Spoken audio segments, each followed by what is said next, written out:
Hi guys, welcome to Richard Cabile YouTube channel. In today's video, I will teach you how to change calendar alert ringtones on ViVO Y20i mobile phone. And okay guys, but before we start, kindly subscribe to my YouTube channel by pressing the subscribe button and the bell to notify you if I have new videos. Okay guys, let's start. So okay guys, you'll have to do is go to setting in your ViVO Y20i mobile phone. In settings, scroll down and go to sounds and vibration. Okay, tap this.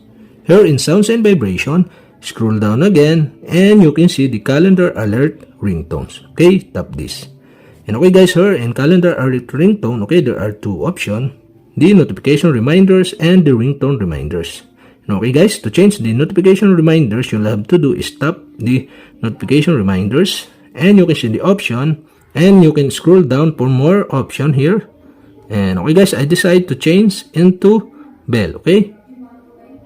And okay guys, that's it. We have successfully changed the notification reminder. And also, okay, go back. And also you can change the ringtone reminders. So okay guys, tap this. And you can see the option. You can scroll down for more. And okay guys, so I decide to change into clock alert. And that's it, okay, we have successfully changed the ringtone reminders. And okay guys, that's it, okay, we have successfully changed the calendar alert ringtones on ViVO Y20i mobile phone. And okay guys, if you have a question, kindly comment below. And don't forget to hit the subscribe button and the bell to notify you if I have new videos. Okay guys, thank you for watching.